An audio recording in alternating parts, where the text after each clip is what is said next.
Ladies and gentlemen, we're here. I'm part of the Kliq, isn't everybody? Yes! Yes! Yes! I got an idea, yeah. Beat up John Cena!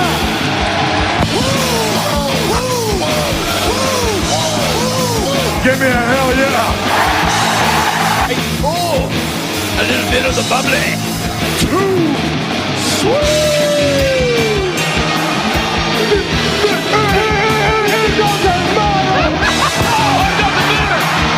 This is where the power lies! I am the man.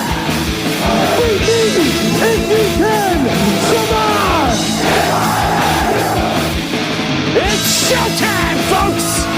The following episode is scheduled for one fall, and it is for your listening pleasure. This is In The Kliq.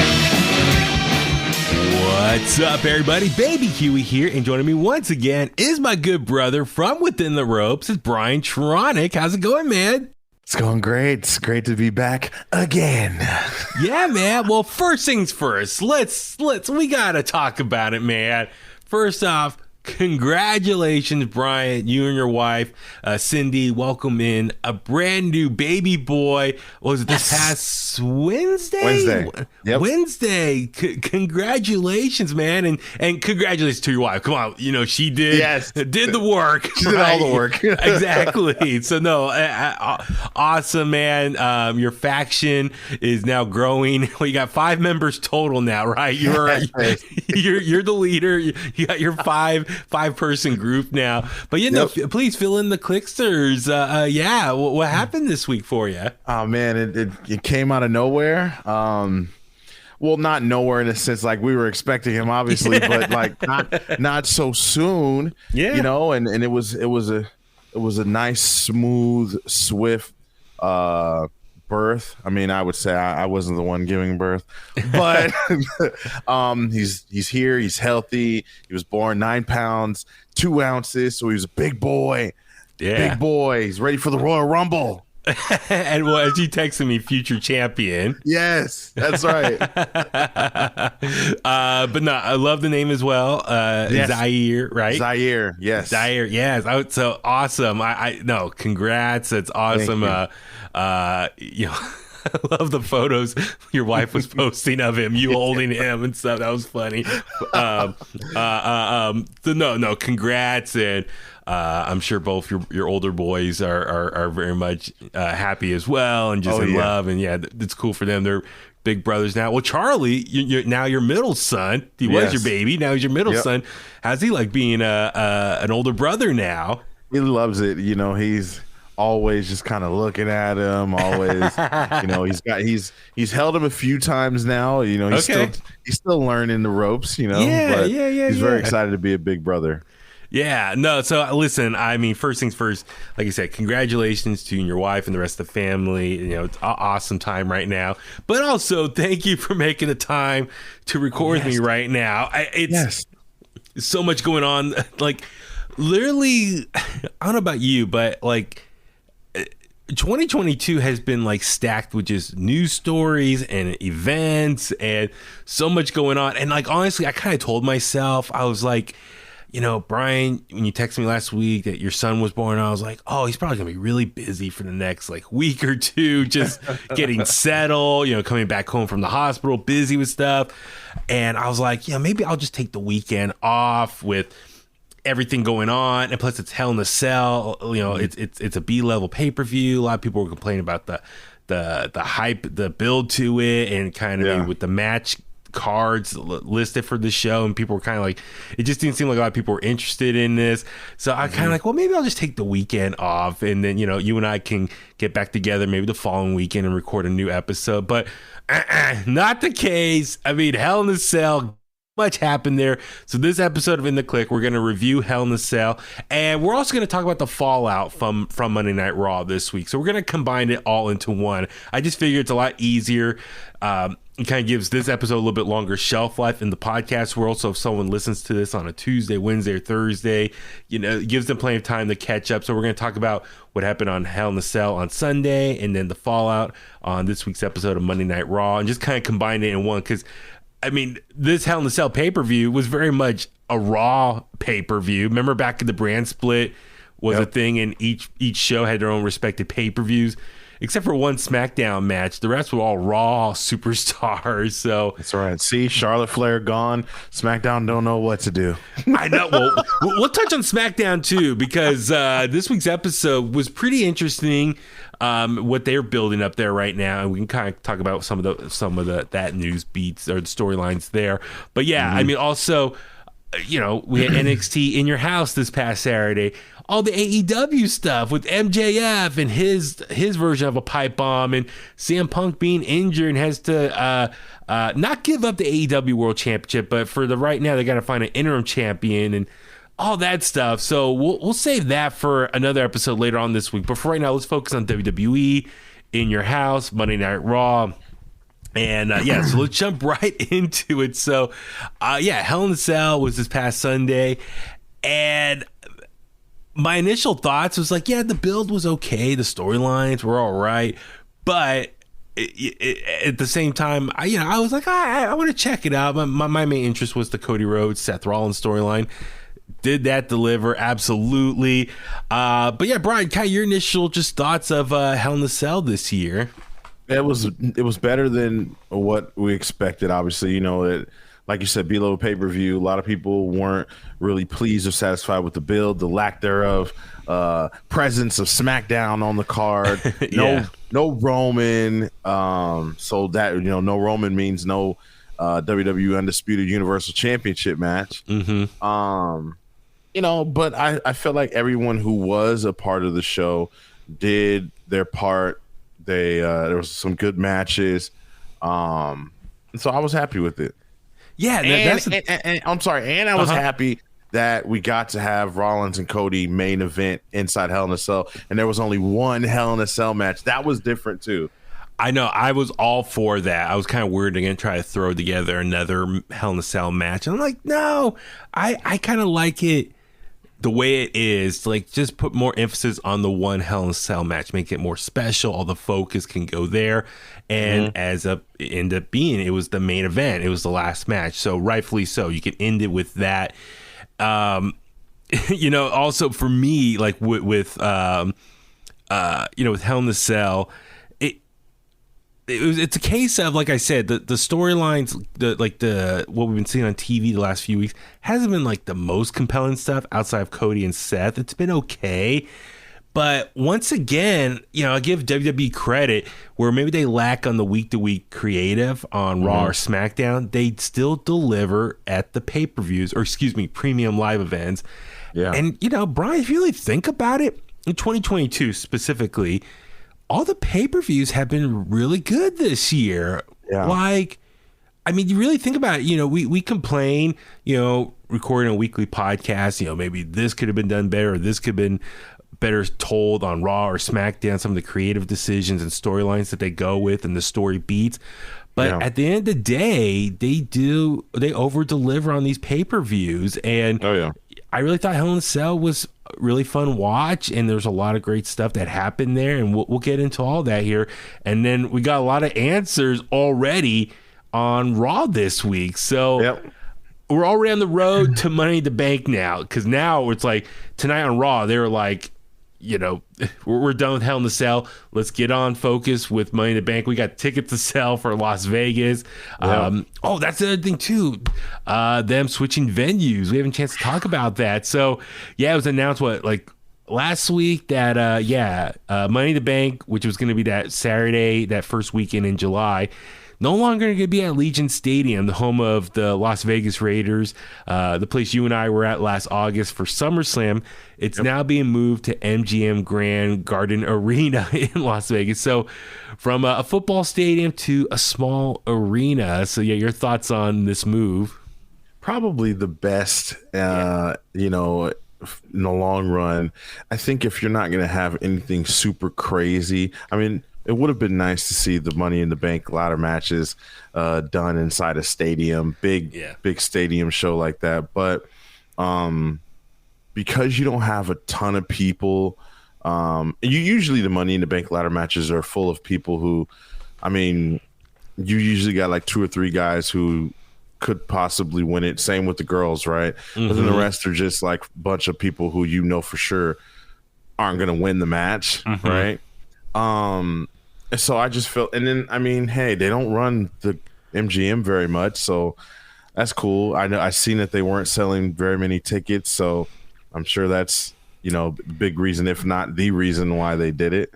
Yeah, what was it? Meltzer reported like early May they only sold like 17,000 tickets roughly, and I think the goal for them, they tried, was it Nick Khan said like they try to get like 25 to 30,000 roughly.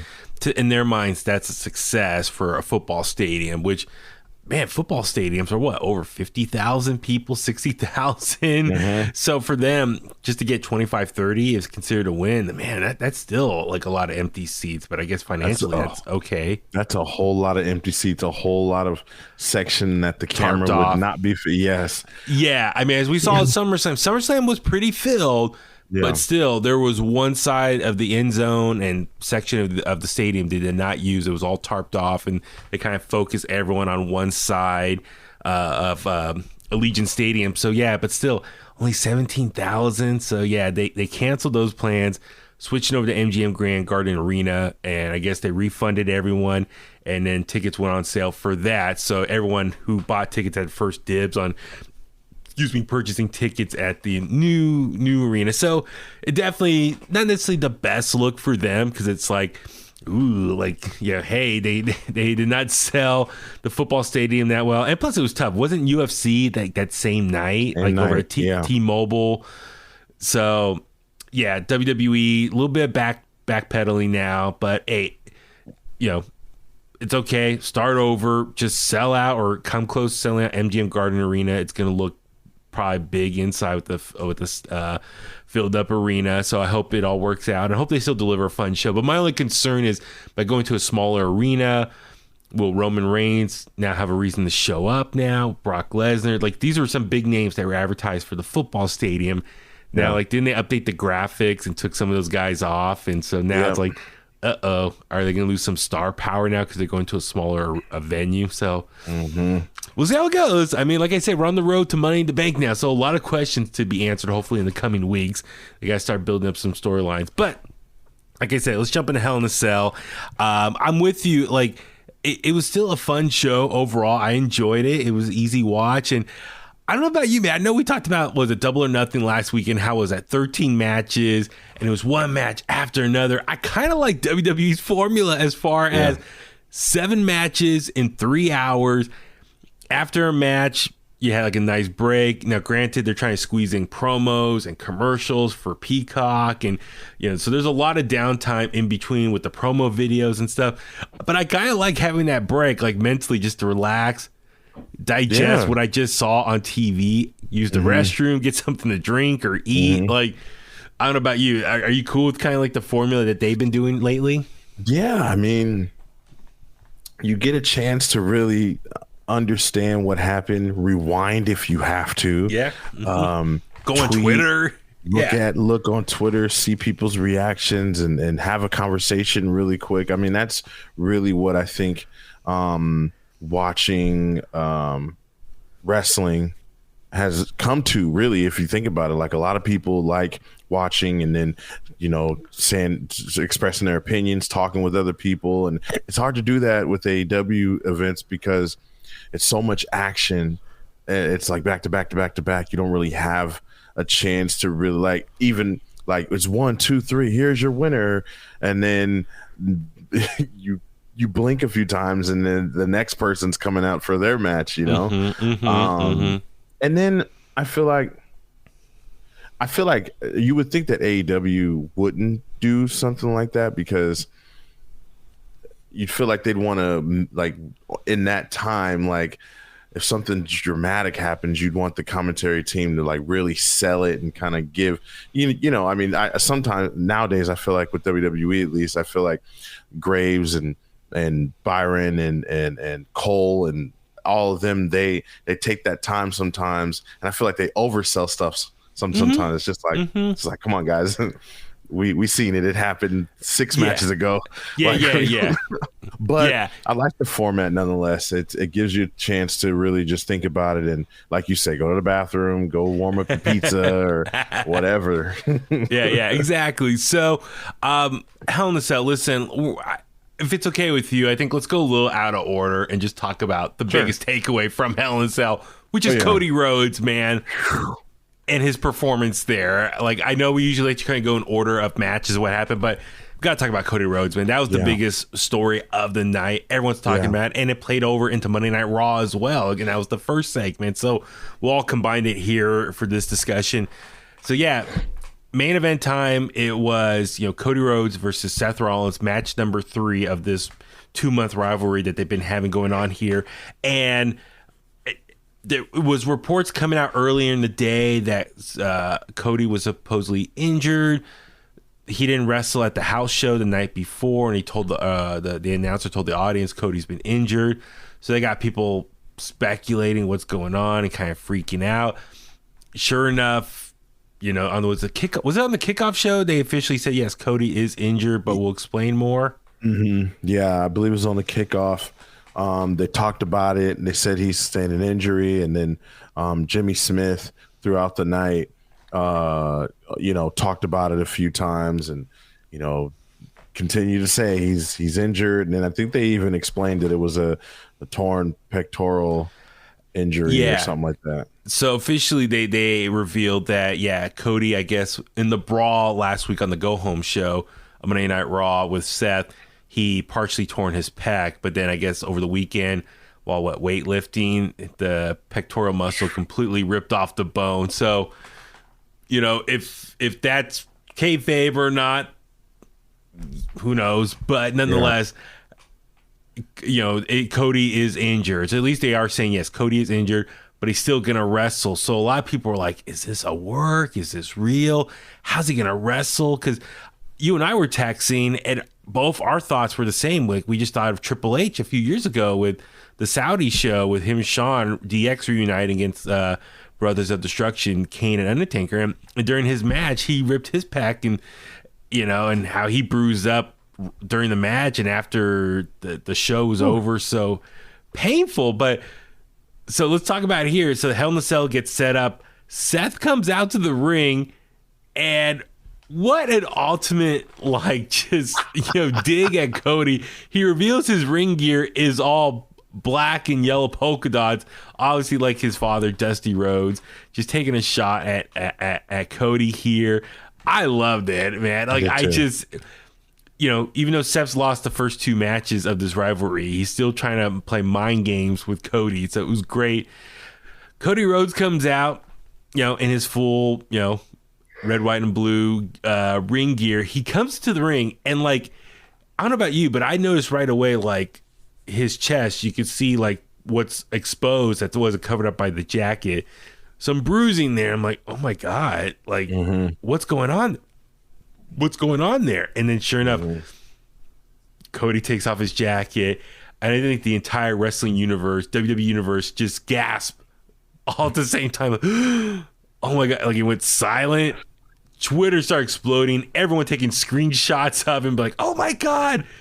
What's your thoughts on seeing just Cody's whole, I guess, right side just bruised up? It was like, wow, that's really, that looks bad. But then it was fun because that's an organic, natural, real life moment. He takes off the jacket. You only see stuff like that in movies or TV shows or something, he takes off his jacket. Yeah. And the entire crowd, like you said, they all was oh my God, I can't believe, because like you said, a lot of speculation. Oh, is it real? Is he really injured, or is this, is this something to, get the fans behind Cody even more? He coming out, but no, he really was injured, and it was blue and black and red, and It was really, really bad, and I'm actually very surprised that he went ahead and did that. Because I was thinking, I was like, how's he gonna? I honestly thought, I was like, how's he gonna do a Cody cutter? And that was literally one of the first moves that he did. So, okay, yeah, I mean, there were a lot of people saying, "Oh, it's makeup and stuff like that." I'm like, that's not makeup, man, because you cannot. Like, it was swollen, like it was like puffy and was sticking out, and like. I'm not a doctor, but you know, with all the blood and you know all the torn muscles down below, like all that blood that's building up around there and swelling up. I mean, that's all that. That's real, like physical pain and you know injury right there. It's popping it out. And so I was like, oh my god, what's going on? And I know there was a big debate as well online, like should have Cody have done this match? Should WWE have let him gone out there? Now, from a moral or moral standpoint, yeah, should they have allowed him gone out there? Probably not. You don't want to injure a guy more than what he already is. But then again, Cody, you know, he's an ultimate showman. He probably didn't want to disappoint the fans, and he's like, I still want to go out there and wrestle. Now, granted, that's probably not maybe the best decision for his own health and career, but you know, I respect the guy for showing how much heart he has, and he wants to go out there and deliver, you know, what the fans want and what they paid for. I don't know. I mean, I saw some people kind of online speculating that maybe this is just purely a guess. We're not a doctor. It didn't stay at a Holiday Inn last night or anything like that. But maybe people are speculating. Maybe the doctor said, well, listen, you already ripped the muscle off the bone. It's already damaged. It's not like you can do anything else to damage it. It's already in bad shape. So maybe that's why they said you can go out there. As long as you can manage and deal with the pain, it's okay, as far as you're not going to injure it any worse than what it is. So maybe that's the mentality they all had, agreeing to let Cody go out there. I don't know. It makes sense if that's the case. I mean, if it's like they said and it's ripped completely off the bone, then I mean, there's nothing. You can't rip it more off the bone if it's already off the bone. Exactly. So they're probably like, all right, if you want to go out there and deal with the pain, that's on you. And so, yeah, he goes out there, and I'm guessing, you know, Cody, let's listen. Cody is a showman. He probably said, if I go out there and just gut this out, they are in Chicago. We know Michael Jordan with the legendary flu game in the NBA Finals. If he goes out there and just delivers an amazing match, that will put him over so much more as a tough, badass, sympathetic baby face. So I'm sure for Cody, he's like looking at the big picture. Oh, yeah. He's like, I'm going to do this because this will make me such a bigger star in the people's mind that I toughed this out and, you know, and ultimately got the victory there. So maybe that's what his mentality was. I don't know, but I'm sure Cody may reveal it one day. Well, but, and I think also too, like when you think, okay, this is just Hell in a Cell, right? But this is the main event of Hell in a Cell. This is the only Hell in a Cell match we have. And I am the only option. There is no other option really that would make sense, that would send the people in attendance and the people watching at home, that would make them happy, right? And of course, you know, of course everyone is just worried about him, like, no, Cody shouldn't go out there. But I think in the long run, you'd be pretty bummed. Like, I would have been pretty bummed if it would have been no match, if they'd have called it off, or, you know, maybe Seth Rollins goes up against somebody else, or, you know, like, or if they had to call an audible and get Roman out there for something, you know, which they could have done, you know, but man, guts. And I think that's a big thing. Like, Cody's like, you know, I'm gonna use this to really like add to his story and his own we call it reputation of being like a badass and toughing through this. So yeah, the match happened, and it was a little tough to watch because I can imagine every time he hit the mat or moved or jerked in one way, like I felt like it just probably was instant pain over and over, and you can see the pain in Cody's face, and it was a little bit tough to watch. And you know, they're going back and forth, taking blows, and you know, from a sorry to break kayfabe, but from a real life standpoint, you got to give Seth Rollins credit. He probably did as best he could to work the match and deliver a good match, but without really trying to seriously hurt Cody even more. So it just shows me how good of a wrestler Seth is, of going out there and trying to deliver but not really seriously injure Cody. So I feel like that's about as perfect you can get in terms of having a match with someone who's injured for both of them, like for Cody and for Seth. Like I felt it almost brought me to tears last night, just as a wrestling fan. Like I got goosebumps, like, man, that was special. Like you just don't get like you can really tell when two guys get in there or two girls get in there, and you can see that they're trying. You appreciate that, whether it's good or bad, you appreciate them trying. And, Cody really tried. Seth really took care of him in the ring. Yeah. And made him look good and himself look. And then I'm thinking, like, I read some reports like saying that the match was like they rewrote, or like they were the ending or however the match was going to go had been like redesigned or whatever. But I thought the match went pretty good. Yeah. Considering he was limited or whatever. But I saw on Twitter, like some people were saying like they heard that the match was actually supposed to go outside. I was like, where are they going to go? Up the cage? Like on top of the cage? I'm glad they didn't go up there. But I like how the match stayed inside the cage, inside Hell in a Cell. A lot of great spots, even though Cody was wincing throughout the whole match. But dude, there were so many great moments here that made this really a legendary match, and Cody toughed it out. Seth took the kendo stick and was trying to use it on Cody. Cody, as you mentioned, trying to use a cutter like early on in the match. Cody brought out of the like gym bag the bull rope and the cowbell. So it turned into what's the term called? Oh my God, why am I blanking on? The one like Dustin did on AEW within the last bull rope. It's like a bull rope match. Bull rope match. There you go. Yeah. Seth was trying to do a frog splash on Cody on the table, but Cody moved and Seth went through the table. So this match was still pretty violent and had a lot of great spots. Was there any other spots that really stood out for you in this one? No, that bull rope spot really. Yeah. Him being injured, I think, made it that much more better because, it's just like, hey, I got one hand, like, but I'm still willing to do this. Like, let's go. Like, I got one arm, like, and like you said, it looked like he was hurting so bad. Like every slam, he was even hitting the ropes different, but he was hitting them. Yeah. So, they got the sledgehammer out at one point, and for Cody, like it added more drama to the match because you were like, how's this guy like having the strength to get through this?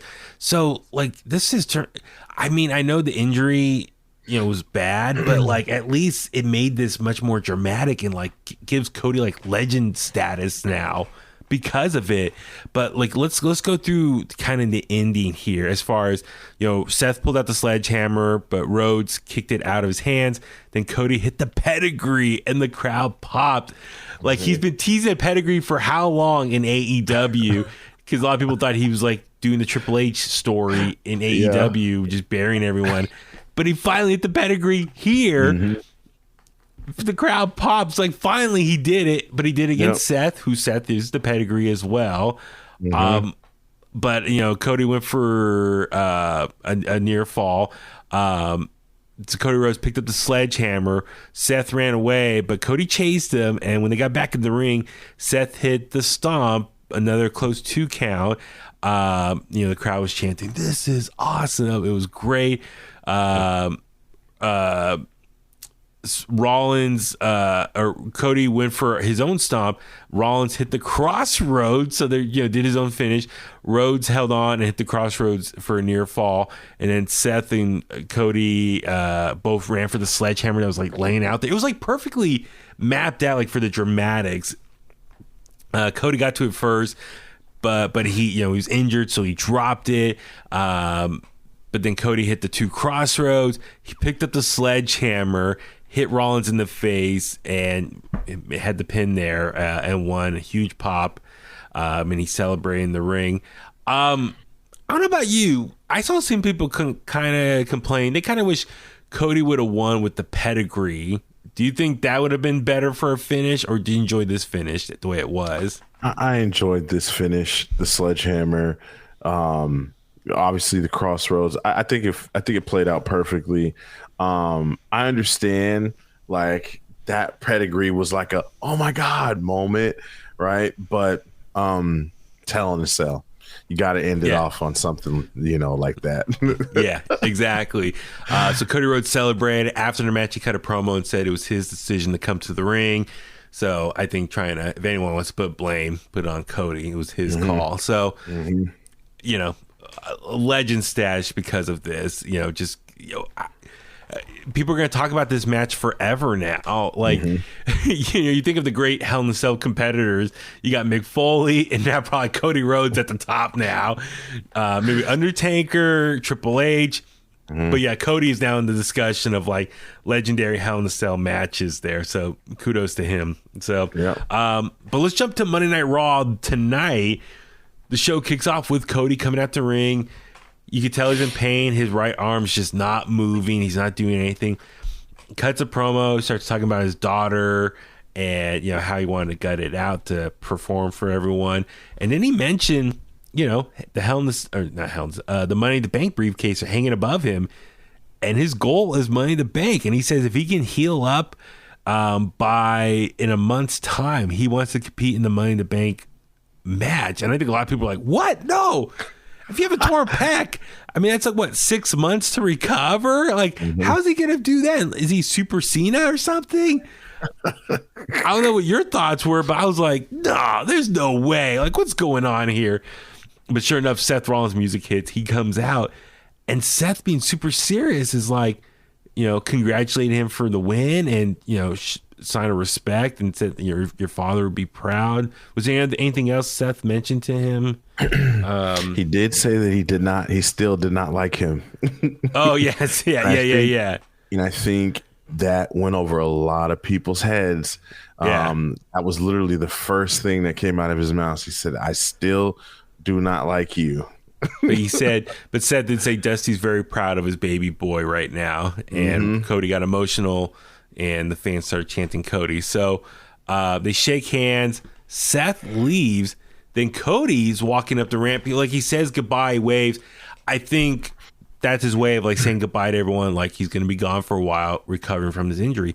Walking up the ramp, and the camera's staying, on him. It's like, okay, what's going to happen? Sure enough, that SOB Seth Rollins comes running out the sledgehammer, hits Cody in the face, knocks him down, starts beating him up. The back security comes out trying to break it up. They take Seth away. Yeah, Cody's in pain. They try to put him on a stretcher, but he wants to walk off on his own 2 feet. So, yeah, beat down there. Brian, I'm assuming that's the way of really riding off Cody for a while now until he recovers, right? There's no way he could be in Money in the Bank match now. No, and what a way to do it, in my opinion, too. It's like you're rewarding both of them for their hard work and dedication with this storyline all the way from WrestleMania till now. You've got Cody, who's been really zeroed in. I know we talked I believe we mentioned, did we talk, I don't know if it was with you or Phil, we talked about the house show matches. I think I talked to Phil about it. The several house show matches that Cody and Seth have been doing, wrestling over 20 times over and over. And then, putting on these great pay-per-view matches. I don't think anyone has said any of their pay-per-view matches or premium live event matches have been horrible from WrestleMania till now. And to come to this point now, where Cody's got to go away for a little bit due to injury, what do? Seth Rollins, what does he do? He takes up, it's an opportunity, right? Like, get out. Like, to heat himself back up. Yeah. Get out of here. This is my show. This is my wrestling or WWE. This is my ring. Like, this is mine. Like, I'm not gonna feel sorry for you. Get out, you know. So I thought it was perfect. The sledgehammer, I'm telling you, it gave me, and the sledgehammer is just the icing on the cake, but it gave me Triple H, Shawn Michaels vibes, right? Yeah. When Shawn Michaels came back, and you know they had that little feud, but it just I think this activates Cody into a next level, and it activates Seth Rollins into the next level also. So I mean, Cody's gonna have John Cena biggest babyface reaction when he comes back, whether that be, you know, in 6 months and 4 months, whatever. Was it okay? A couple things. So with Seth here, even though he lost 3 matches to Cody, he still comes off very strong with this beatdown, and he gets the ultimate heel heat. Because look, at the end of the day, he's still here. Cody's now going to be the one that's gone for the next 6 months at least. Yeah. So Seth, it works out for him, even though he lost. It's like, hey, you still got to deal with me now. Tough. Your boy is your favorite boy is gone now. Deal with it. So Seth can use, even though he lost, he can still run with this. For Cody, this changes some things as far as, okay, he is injured. He's probably going to be gone for 6 months. I assumed Cody was going to win Money in the Bank. That was my early prediction. Right. And then he can like set up a title shot for him and Roman at some point. I think if it wasn't clear before, now my number one pick is Cody to beat Roman for those titles. Now, when and where, that's a whole nother debate, and maybe we could save that for another time. But like my early prediction now is like, okay, if he's out 6 months, let him come back at the Royal Rumble, win the Royal Rumble. Just throwing it out there. Do Roman Rock night 1 at WrestleMania in LA. Night number 2, do Roman and Cody Rhodes for the titles. Winner takes all. Let Cody win on the biggest stage, WrestleMania in LA. Become the new champion. What better way for Cody to fulfill his destiny as a WWE champion? I don't know. Well, how do you like that? That sounds good. And, you know, you can even do Cody wins the Royal Rumble, eliminating Seth Rollins. Yeah. Which then gives us, Cody gets the championship match. But, you know, Cody he's going to put it all on the line, you know, every single time. And so maybe you do Cody versus Seth night 1. Winner faces the winner of the championship match on night 2. Have Cody go over for a 4th time. I know that's a little weird, but you know, I mean, I'm sure Seth is going to rack up some wins in between. You know, now that he's gone, Seth is going to start winning again. So I don't know. That's another option too. But yeah, Cody has to. If this gives WWE no like if they had no other reason to put the title on Cody before, they have all the reason to now. Yeah, I mean, when he comes back, he's going to be such a beloved character. If he beat Roman, they would love it. I would assume so. Like, it's more, you know me, I love Drew McIntyre. For the longest time, I wanted Drew to be the one to beat Roman. I don't think that's going to be the case now. I think Roman's going to be champion all the way through next WrestleMania. But now it makes sense for Cody. It just writes itself perfectly. Yep. I mean, I think this injury, while it sucks, and it sucks that we're not going to see Cody for a while now, it could be a blessing in disguise. We're not going to get burnt out on him. We're going to love him when he comes back. Yep. And it'll be perfect for WrestleMania season. So it kind of naturally writes itself. So do you think these last 2 months for Cody have been better than his entire run in AEW? Think so. Yeah, I think it has been for me as a fan, and I think it has been for him for sure. I saw that Alfred tweeted out, you know, he thinks these last 2 months have shown that he's a star and it's been much better than his whole time in AEW. So it's such a trip, man. Like how well Cody's been booked these last 2 months versus his whole time in AEW, and just having this feud, like he's had this feud with Seth, and you know, we don't really get this a lot from WWE. You know, they either shove the feud down our throats and have it last for 3 years, but a 3-month feud is good sometimes if done right, and they've done a tremendous job putting this feud together. So I mean, I know we talked a lot about Cody and Seth, and we got a lot of stuff to talk on real quick, but I wish Cody a speedy recovery. Hope he does well. Just feels better, and thank you, man, for gutting out that performance. I know it wasn't the best move, but you really put yourself over legendary status with that performance and gutted it out. And everyone has so much respect for him now, probably for just going through with it. So yeah, man, we'll see what's next. All right. Also for Hell in the Cell. So the main show did kick off with the triple threat match for the Raw Women's Championship. Bianca Belair versus Asuka, Becky Lynch. Brian, awesome opener here. I mean, all three of these ladies are just total phenomenal athletes in the ring. Great chemistry with one another. The back and forth. I mean, I love Asuka. So seeing Asuka just go crazy and take it all out on Becky was phenomenal. Anything from this match that really stood out for you? Asuka taking the pin was a little weird, but after I put a little more thought into it, I understand why. Becky is on a whole nother level right now. Bianca's the champion. She's obviously not going to lose the title right now. I think Asuka coming back, taking the pin, for a lot of people, it may not be the best move, but Asuka can recover. She was hitting hard. I love it. She was hitting so hard, and Becky Lynch just takes it. She takes it 100%. Now that's, aside from her being pinned, you love the physicality in that match.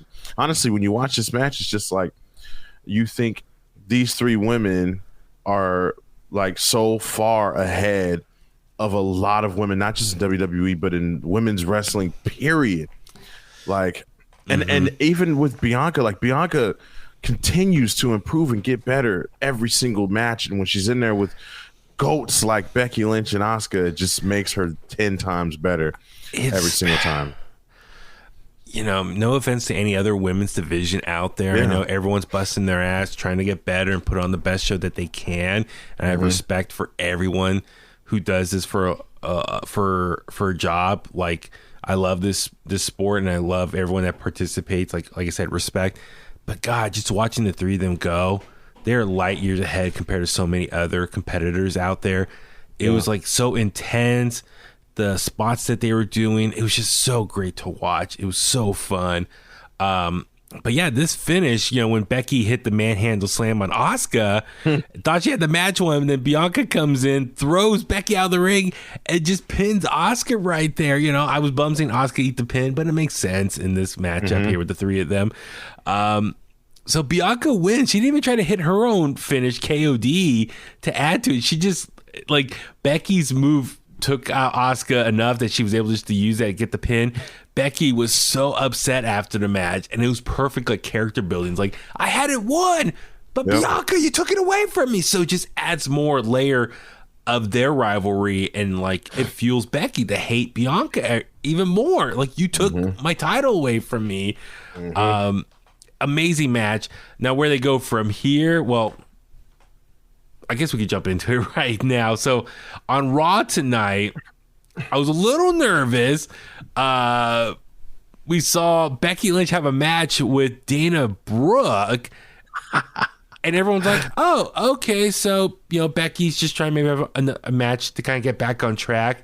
The 24/7 scene comes through the ring. Dana picks up a pin on Akira Tozawa. She becomes 24/7, and then all of a sudden Becky's like, all right, well, I want to challenge you for the 24/7 title now. So a lot of people were like, oh my God, Becky is now going after the 24/7 title. Like, no, that's like a curse. I did not freak out because, like they say, let it play out. Sure enough, her and Dana are wrestling. With the finish here, Lynch went for the manhandle slam, but Brooke reversed it, and Asuka held down Brooke so she could pin Lynch. So Asuka helped Dana Brooke pick up the win here. And the point being, it sucks seeing Becky lose again here, especially to like someone from the 24/7 scene, which a lot of people call like just the jobber division stuff. But I look at the bigger picture here, the story here. It's Becky is now more furious at Asuka. So she's already pissed at Bianca for stealing the win the night before. Now she's pissed at Asuka for making her like a fool on national TV and losing to Dana Brooke. Yep. Is that how you interpret it as well? Oh, yeah, definitely. I didn't freak out either when it happened because I was like, okay, one or two things are going to happen.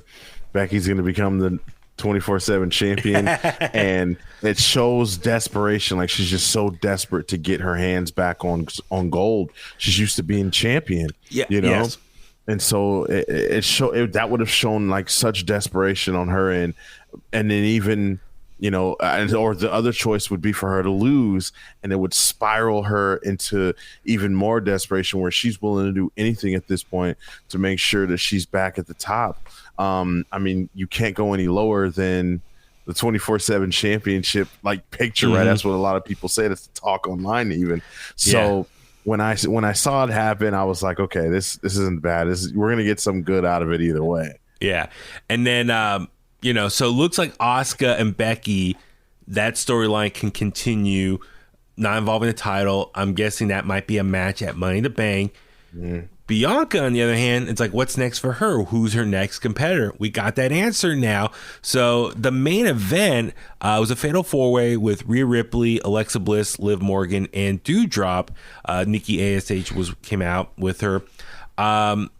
And the ending, we saw Doudrop hit the Michinoku driver on Liv Morgan for a near fall. Ripley broke up the pin attempt. Then Ripley hit the Riptide on Doudrop for the win. So Rhea Ripley is now the new number one contender for Bianca Belair's Raw Women's Championship. Bianca was there ringside. Rhea Ripley's new Judgment Day, which I want to talk more about that separately. But yeah, your thoughts on Rhea Ripley, Bianca Belair at Money in the Bank, which I'm a little shocked by. I thought Rhea Ripley would be safe later in the year. I think this is a little too early. Yeah, I was thinking SummerSlam. I was thinking, Nissan Stadium in that's Tennessee, right? Where the Titans play, yeah. Yeah, Tennessee. That's I believe the home state of Bianca Belair. Big fight, big moment. Oh my God, Nashville, I was thinking that was going to be set up a big match like that, two girls who really came up to the main roster and came through NXT together, at the same time. There's a lot of history, a lot of story there with Rhea Ripley now being on that dark side, a little more edgier. The friendship isn't there so much anymore. It would have been a nice story to have for SummerSlam, but Money in the Bank seems a little premature. But I'm glad it's Rhea Ripley at least. I mean, you can continue it. I mean, if done right, you can definitely continue it. If done right. But yeah, I'm a little shocked. So because I thought like maybe Bianca, Becky can run it back at SummerSlam. Because like it'll be 1 year since Becky came back and embarrassed Bianca and took the title off her in Las Vegas. And then I thought Rhea Ripley could be the next opponent for Bianca in the late summer, fall season. And I thought they would use these next couple months to really build up Rhea Ripley, give her some more victories and stuff. Like, nope, they're jumping right into the title picture scene for her. I'm like, okay, I don't know where this could possibly go because I don't think it's too soon to take the title off Bianca. I think you want to use her star power to sell, seats in Nashville for SummerSlam because she is a hometown hero there. So that makes sense what you said. So do you sacrifice Rhea Ripley's new gimmick for a loss at Money in the Bank? I don't know. That's kind of yet to be seen here. I'm not sure about that. So we'll have to keep an eye on that for that one. Next up was Bobby Lashley against Omas and MVP 2-on-1 handicap match. Bobby Lashley picks up the victory over Omas and MVP here. Good match, I mean, MVP did a lot of the work here. And then MVP, I think Omos was mad because like MVP was getting all the attention. I don't know. How about you? How'd you think of this one here? It was good. I think it should have been MVP versus Bobby Lashley with Omas banned from ringside, or they should have thought of something clever like that to make Omas look more like a monster. Like MVP needed him, you know. So I think it should have been that. But yeah, Hurt Lock. Well, so the finish. Well, so before the match, we saw Cedric Alexander backstage talking to Omas and MVP, and MVP just kind of brushed him off and like, we don't need you. Like, and when Omas went for the choke slam for the finish, Cedric Alexander jumped in the ring. Omas caught him, threw him out. Bobby Lashley speared Omas and caught MVP in the Hurt Lock, like you said, for the win. So Bobby wins. Cedric tried to interfere. Then later in the night, Bobby and Cedric talked to each other. And they seem to be on good terms, even though Hurt Business is no more. Cedric was attacking Bobby not too long ago, but it seemed like they're cool with each other. And Cedric said he's got to look for, he's got to do a little soul searching, it sounds like, and find who he is and how to stand on his own 2 feet. So, and Bobby said, all right, man. So, I don't know. Do you think Cedric is going to get his own push? Could they be a tag team at some point? I don't know. What do you think is going on right there? I'm not sure. It could go one or two ways. He could be gearing up for a singles push, which could eventually have him on main event until his contract ends. I don't know, right? Like, because I don't know how much you can put into him being a single star on his own.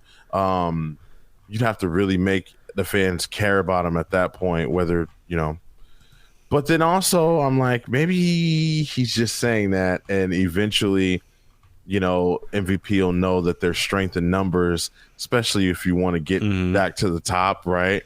Maybe he'll align himself with Cedric again. I actually thought that Cedric was gonna, like, after being rejected by MVP, he would then join Bobby Lashley and reform the Hurt Business, without MVP. That would have been Shelton. Cool. Yeah. Well, then jumping ahead to Monday Night Raw tonight, we did see Bobby Lashley come out to ring, and he was in a ring with Theory here. That's right. And he wanted a U.S. title shot. What else was going on here? Yeah, he came out to the ring and saying that it felt good to put MVP in the Hurt Lock, and then the youngest United States champion, Theory, came out, and he basically came out saying that he was in his ring, and Lashley challenged Theory to a match, said, let's settle this like men and have a match. And he says, matter of fact, how about you put your championship on the line? And Theory said, no, you don't deserve a championship match. So it was kind of like weird, like teasing a potential. Here's my first thoughts. I was like, oh no, this isn't good. They're gonna have Lashley lose to Theory to build Theory up as a more credible, United States champion. Opponent. I mean, opponent. Okay, he beat Ali. Now he's gonna beat a former WWE champion who, defeat. Like he said, Theory said, you defeated Drew McIntyre. You defeated Brock Lesnar. You defeated all these different people. So I'm like, oh boy, this could be it for Bobby Lashley.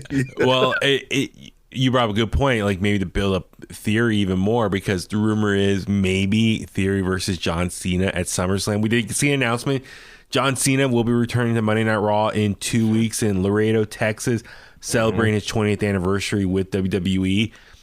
I wonder if they'll start laying the foundation for a match with Theory at SummerSlam. There's a lot of people who think Theory right now reminds you and I talked about this on the podcast. Yeah. Theory has young John Cena vibes to him. So could that be the start of that build?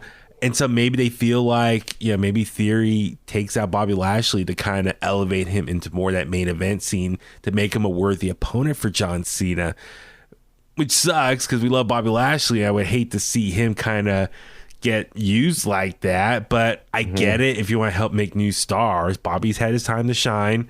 You got to help put over the next generation. Maybe that's the mentality. So, I don't know, man. I'm not sure. Who knows? Who knows if they even know? That's true as well. Later on, we did see Omas take on Cedric Alexander, and it was a total squash match. Omas won. Yikes. So I don't know where Cedric goes from here. Maybe he goes back to Bobby and says, "Hey, I need some help. Let's team together." Maybe put Cedric in NXT. It'd be fun to see him, go in NXT, go after Carmelo Hayes or something. Like, that would be nice. Yeah, if it's doing some soul searching, let him kind of find himself again in NXT. I'm all for that. So my only thing is, and I know we're running long already, and we still got a lot to talk about, but maybe Bobby can be used for a future opponent for Roman as well. I do think they have some options with Roman. We'll get into some of the Roman options in a little bit here based on what we saw on SmackDown and Raw this week. So, but for Hell in a Cell, next up we saw Kevin Owens take on Ezekiel here. Dude, I was kind of surprised. Ezekiel lost. Kevin Owens picked up the win, and he stared at the camera and says, "That's Elias." It was pretty, it was a pretty short match. I was really shocked by this finish. How about you? Yeah,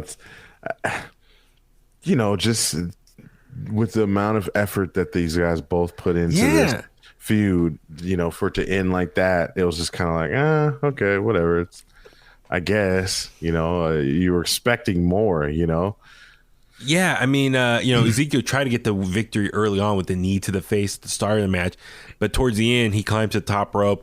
Kevin Owens cut him off and then went for 2 super kicks and a cannonball in the corner. Then Owens just hit the stunner for the win. And I was like, wow, I really thought Ezekiel was going to get the win with the whole storyline here. But then I thought, all right, well, if Kevin can't get a confession out of Ezekiel that he's really Elias, maybe a victory will do him okay. And I thought, well, okay, at this point, let them go on now in different storylines. But nope. On Raw tonight, Owens confronted Ezekiel again, and he had the Alpha Academy with him, and he only agreed to a rematch if Ezekiel admitted he was Elias. So he says, "I am Elias." And he's like, "See, I told you." And he says, "But now you have to give me a match now." And so he just got talked into a rematch. So this feud's far from over now. Yes. Like, this match on Hell in a Cell could have been just saved for Monday Night Raw. That's what it felt like. I don't know. It seems like this will be 50-50, and Ezekiel get that win back against Kevin Owens, and then they'll probably move on from there. So, all right, we'll see how it goes. Next up, it was the Judgment Day. Edge, Damian Priest, and Rhea Ripley against AJ Styles, Finn, and Liv Morgan. Really great match, mixed tag 3-on-3 match here, 6-person tag. Rhea Ripley, kind of like her new gear, but supposedly she didn't get her full gear arrived in time, so that's why it kind of looked a little off a little bit. Yeah. But I thought she still looked great. But then the match was awesome, man. Rhea really held her own, man. What'd you think? She's tapped into a whole new version of herself. It's kind of mixed in with the older version of herself, the NXT UK / NXT days. Brutality, they say it at the beginning of her theme music. It's just everything about her screams vicious, monster, dominant. And so this is definitely a better version of Rhea Ripley than the smiley what does they call it? Super brutality tag team champion version of herself. No. Come on, you got AJ Styles, Finn Balor all here. So the match itself was great. The finish came when Balor went for the coup de grace, but Rhea Ripley stood in the way. Morgan took out Rhea Ripley, which then helped Edge avoid the coup de grace and then hit the spear on Finn Balor for the win there. So it's Judgment Day stood tall. I was happy for this win because if you're going to try and establish this new faction, you got to give them some big credible wins here. So I was happy for the win here. Not necessarily what happened on Monday Night Raw. So let's jump right into this, man. As far as I think a lot of people thought they were going to get a new member during Hell in a Cell. No, just clean victory here at the pay-per-view. Monday Night Raw, all of a sudden it was announced early in the show, they're going to announce a new member. I was like, what? Like, they're just going to announce it? They're not going to do something special to bring the person in? Brian, you saw the segment live. I was busy doing some other things. So yeah, Judgment Day comes out, the Judgment Day, and they pretty much announced, here's our new member, and it was Finn Balor. Yep. What'd you think about that? So I definitely did not think that it was Finn for real, just because of how quickly the announcement happened, and just how it was just like, all right, here's the newest member, and Finn's music hits, and he walks out, he's smiling, he's like, yeah, he's shaking hands, and I'm just like confused, like, oh, this is, and I just got done telling Charlie, my son Charlie, that okay, there's no way it could be Finn just because of how it ended at Hell in a Cell. Like, they were standing over him. Like, there's no way it's him. It's obvious. It's too obvious at that point, right? Yeah. So when he came out, I'm like, I don't know about this. Maybe he's joking. AJ Styles has got to be in the cut somewhere. That's my thing. Like, maybe it was a trap. Like, Finn's going to come out and then swerve, and then everyone's going to attack Judgment Day, and they're going to get their comeback, and it's going to maybe lead to a rematch of sort. But no, Edge noted he saw a change in Balor's face during the match, and he added that Balor reached out to Damian Priest and Rhea Ripley, I guess, to join the group. Balor said he had clarity now. He thanked Rhea and Priest for helping. He was impressed when Rhea Ripley stood between him and Edge during the Hell in a Cell match. Balor spoke to them, realized they have a lot in common, and he was tired of being told what to do. So Priest talked to Edge and about everything he did for them, and he added he's ready to shed the last thing holding them. Oh, and then Damian Priest said he added they're ready to shed the last thing holding them back, which was Edge. And so all three of them started attacking and beating up Edge here. Damian Priest hit the clothesline, then Balor, Priest, and Rhea Ripley just started beating the crap out of Edge, and Priest hit the Razor's Edge on the announce table, and they throw him back in the ring. They grab a chair. Balor locked the crossface. They pulled off the piece of the chair and hit Balor with locked up the crossface with it. Then Damian Priest gave Edge a concerto. So Edge's group that he started 2 months ago, he has now been already kicked out, and now Finn Balor, I guess, is the new leader of the new Judgment Day. Like, I'm kind of confused by this. Like, I don't really agree with this. I don't know. How about you? It was sudden because I feel like the Judgment Day weren't as impactful as you would think they would be. Obviously you have Edge, right? Hall of Famer, champion, all that stuff. But it didn't really seem to be as big as what it should have seemed to be, right? That's why I think everyone was so excited about, more members, strength in numbers, right? So now that Finn is there and they've kind of turned their back on Edge, to me, I was thrown off, but then I thought about it and I'm like, this makes more sense. Like, this is someone that is equal to them, right? Like, this is someone that they can relate to in terms of where their careers were going, right? And having to be somebody that you're not, right? Like Damian Priest having to be someone that he's not throughout his whole United States Championship run. Rhea Ripley having, the smiley, Finn Balor, the smiley, and we all talk about how much we love them when they were the versions they were in NXT. So now this is kind of like, the main roster version of those versions in NXT. And Finn being the new leader. I mean, Finn's always been a leader. He's never been, a follower. He just doesn't fit. True. Just doesn't fit. It doesn't work well with him being a follower. So I felt like this was the best choice in that regard. Hopefully in the long run. I mean, it was something cool and out of nowhere. Like, you couldn't predict it, right? Like, who'd have thought that was going to happen, that Edge would be the one kicked out. Really I feel like this is still day one of the Judgment Day. Yeah, well, it's I guess for me, what I was kind of upset was like this swerve came out of nowhere. I mean, I guess that's a sign of a good swerve when you did not expect it. Like, I gotta give them credit for that.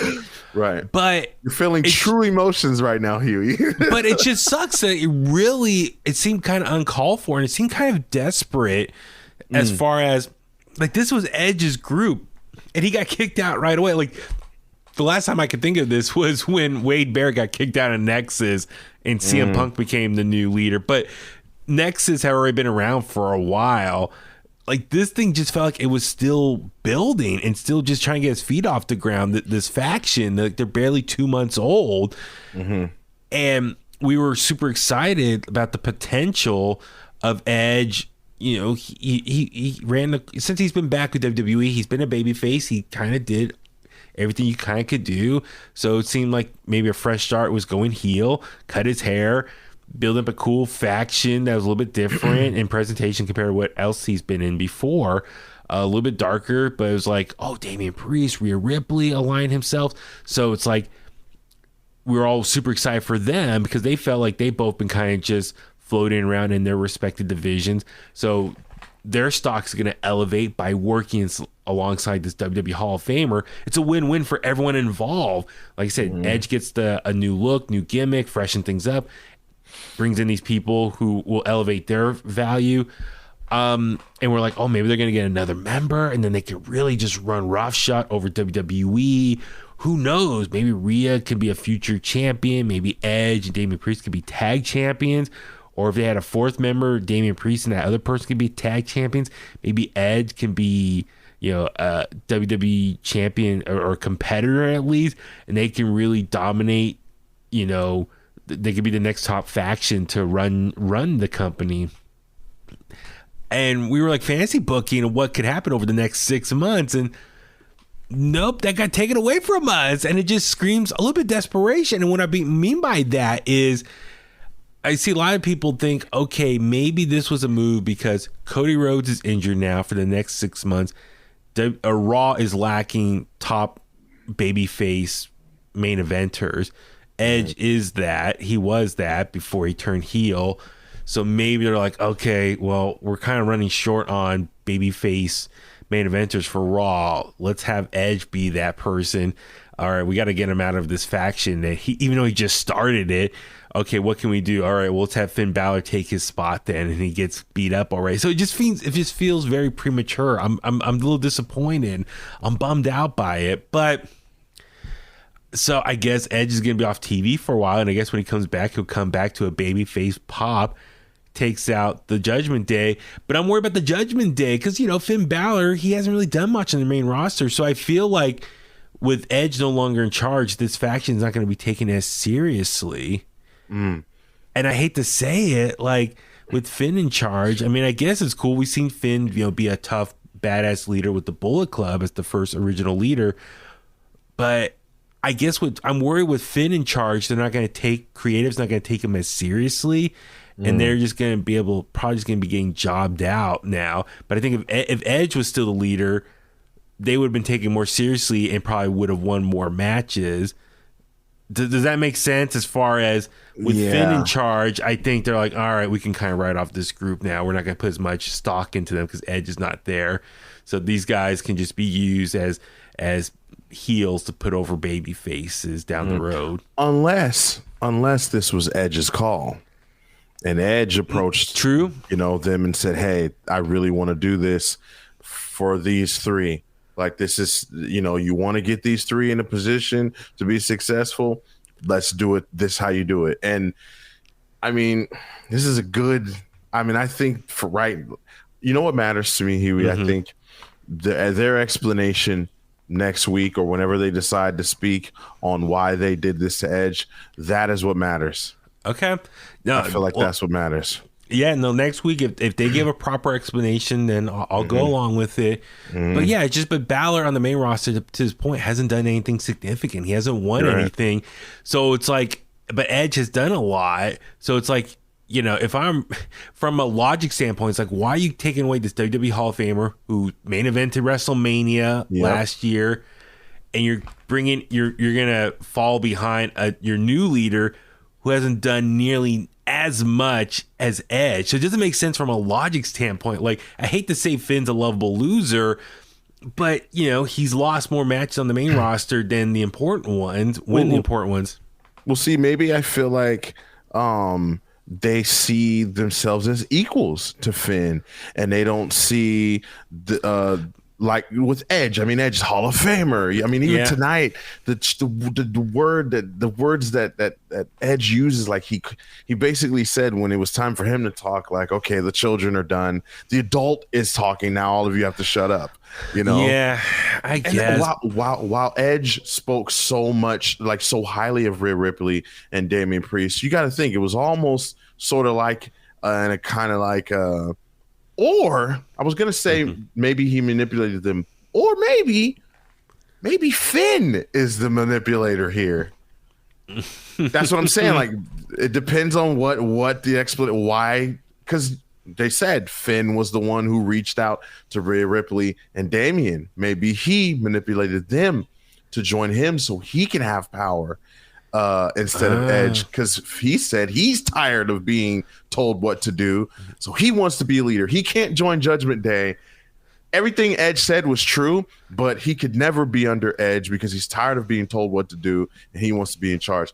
They could go so many different ways with this, Huey. I'm excited but worried, just like you at the same time. Well, okay, no, if they give a proper explanation, I'm fine. Help with the story.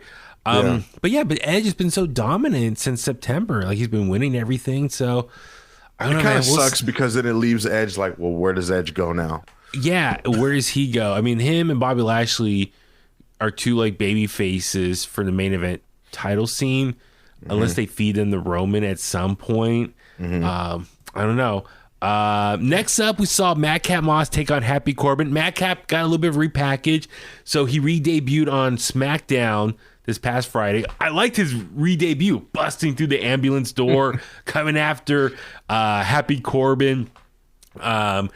I like, he's got new music, he's got new ring gear, he's got like the Goldberg like inspired gear. He's got a little bit of a newer attitude, a little more serious. Everything about this little repackage, even though it's subtle, I'm enjoying it. My only issue is he's still going by Madcap Moss. Just call him Riddick Moss. Like, what? Yep. Why? But yeah, your thoughts on his repackage here, and then his match with Happy Corbin, the no holds barred match here. Yeah, the repackage, it's about time. It was long overdue. The Madcap Moss, I agree with you. They got to drop the Madcap. Go back to Riddick Moss or I don't know. I'm kind of thinking, like, would I be okay with just Madcap? I don't know, because I don't know. Mad Moss. Mad Moss or Riddick. Riddick Moss, it seems like the way they should have gone. I'd like that name for him before. But the match was decent. The match was good. It wasn't Stadium Stampede or Anarchy in the Arena levels, no holds barred. But they got a little violent. They got some weapons involved, and Happy Corbin set up the stairs in the corner, but Moss reversed it, threw him in there. Corbin had a fallaway slam into the stairs, and he followed with the punchline. Or excuse me, Madcap followed with the punchline, and then wrapped the chair around Corbin's neck, and then Moss Pillmanized him by taking the the chair around Corbin's neck, and took the stairs and slammed it down. So ultimate payback, because a few weeks ago, Happy Pillmanized him with the Andre the Giant trophy with the chair. So Madcap really raised the stakes here. So maybe this is a way of writing off Corbin for a while. I think Corbin needs to be off TV for a bit. We've got a lot of Happy Corbin since last summer. when he was broke, got the repackage as a rich guy. We've had a lot of Corbin. So he's been he's been reoccurring on WWE TV for a long time. Yeah. So from a professional standpoint, kudos to him, man. He's absolutely a guy you can count on, do his job. So mad respect for Happy Corbin. Now, from the character standpoint, a little burnt out. Let's keep him off TV for a bit. Let us miss him for a bit. But for Madcap, we talked about it before on a previous episode. I really do think they got themselves here potentially a new big baby face they can work with. I know on SmackDown, it looks like Gunther versus Ricochet is going to happen soon for the IC title. They kind of teased that. They each had promos on SmackDown. I'm guessing Gunther is going to destroy Ricochet and become new IC champion. I hate to say it. I love Ricochet, but come on, Gunther, he's not going to lose. And I could see him, since Roman has all the main titles, Gunther is nowhere near that main event scene yet. But I think Gunther, nice spot for him on SmackDown is the Intercontinental Champion. Make him a dominating champion that we saw in NXT UK. Do it on SmackDown, but with the IC title. I would love that if he can help reestablish the IC title in that scene, go on a tear. But then who knows? Maybe Moss down the road could be the one to dethrone Gunther at some point. Maybe that could be a fun mid-card rivalry at some point. Moss is a big guy, and it seems like a believable opponent for Gunther. So, that's a little fantasy bookie down the road. I think that could be something fun to look forward to. So, we'll see. All right, next we saw Theory defend the U.S. title from Chicago's own Mustafa Ali. I know Vince does not let people win in their hometowns. I think a lot of people want to see Mustafa Ali win here. He did not. Theory picked up the victory, even though Mustafa Ali did get the STFU locked in on Theory, which I was like, oh, look at that. Little foreshadowing of Theory and John Cena. Great match here. Great showing from Mustafa Ali. I just, I think we all want to see him win something, especially he's been called back. But, the Theory's not losing that title anytime soon. So, it didn't make sense here. Ali hit the tilt-a-whirl DDT, climbed up to the top again. The fans were, all excited. He jumped and he missed, and Theory hit a chop block and then hit the A-Town down for the win. So, Theory retains, and then as we mentioned, he confronted Bobby Lashley tonight on Raw. So looks like Theory's moving on and probably starting something with Bobby Lashley. I'm kind of worried where could that potentially go, but we'll wait and see how it goes. All right, so that wraps up Hell in a Cell. We already talked plenty about Cody Rhodes and Seth Rollins for the main event here. From Raw, was there anything else, Brian, that stood out for you? Worth mentioning. Let's see. We talked about Cody, talked about Becky Lynch and Dana Brooke. Miz TV, he had Riddle on, a little back and forth there. Riddle, what do you think about him and Shinsuke Nakamura? They've been pairing up together. They had the match with the Usos on SmackDown. I kind of like how Riddle is kind of portraying himself as like the bloodline hunter. He wants to take out the bloodline, get revenge for Randy Orton, and him and Shinsuke make sense as a team because both their tag partners were taken out by the bloodline. So what do you think about Riddle's direction right now?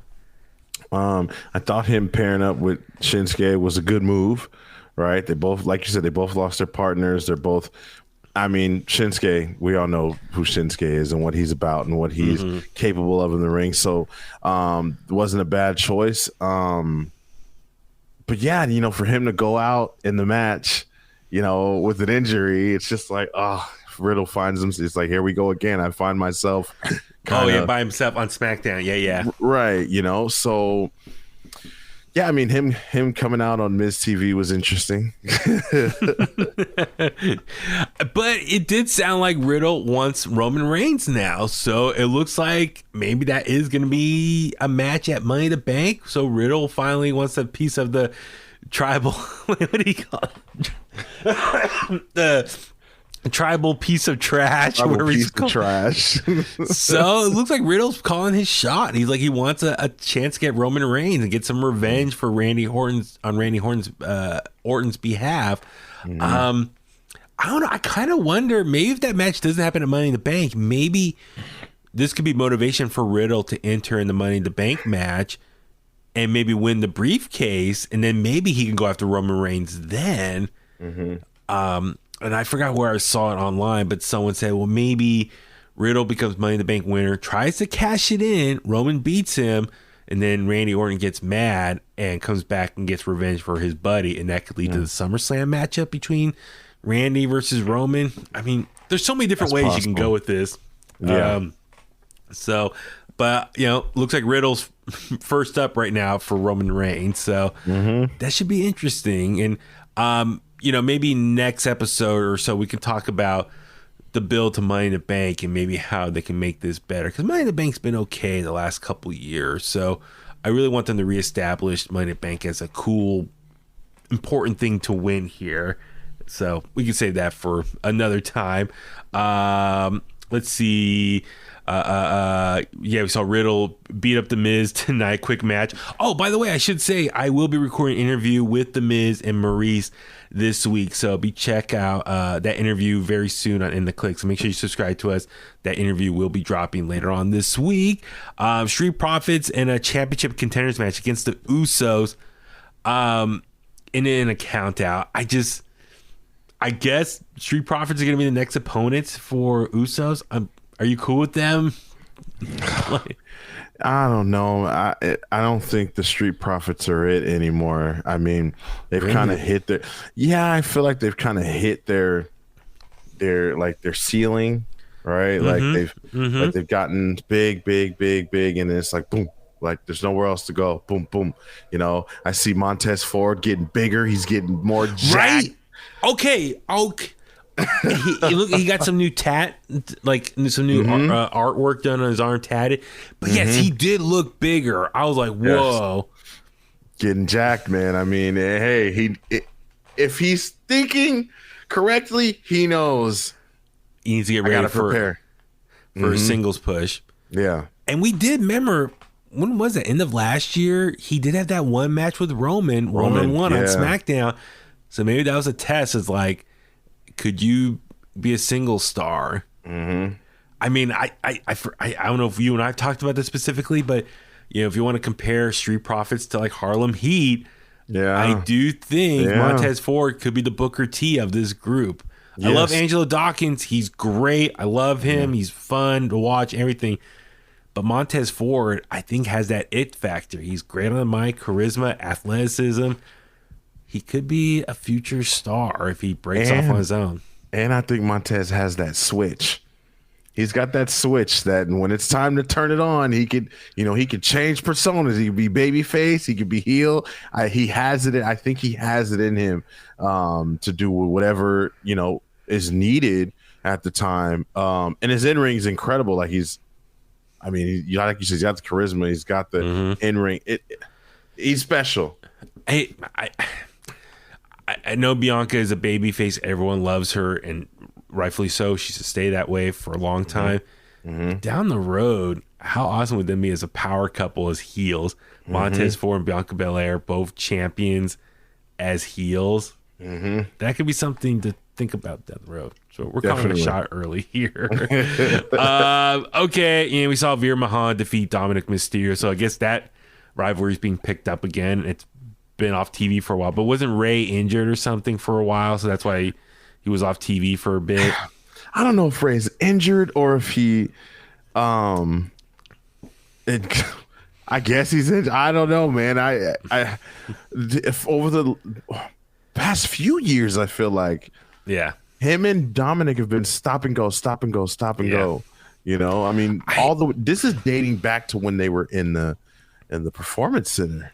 I really do think Dominic should go to NXT 2.0 and just repackage himself, get some character work done there. I really do think a stint in NXT 2.0 would be really beneficial for Dominic. Just character work, because all we know him now is just Ray's son. Like, he has no identity of his own, and I think he should go to NXT 2.0 and just find himself. Him and Cedric Alexander to do some soul searching down at NXT. Trade. Let's make a trade. Them.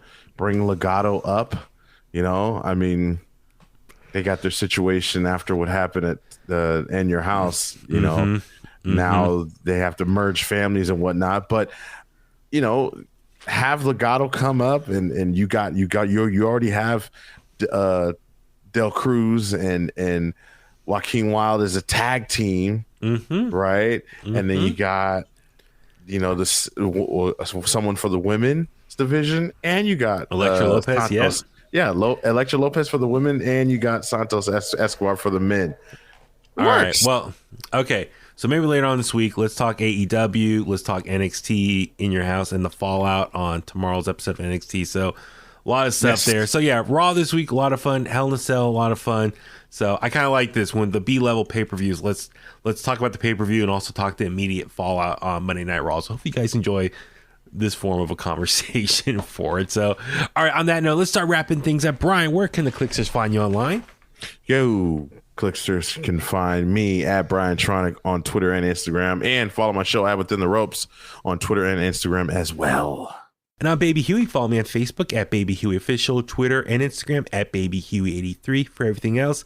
Subscribe to us In The Kliq. Also, follow us on social media at In The Kliq. And like I said earlier, I will be doing an interview with Miz and Maurice, talking about their reality show, Miz and Mrs. With the new season premiere tonight on Monday Night Raw. So I haven't had a chance to watch it. So I got to watch that, get prepped for that interview. So if you have any questions, please email me inthekliq@gmail.com. That's KLIQ.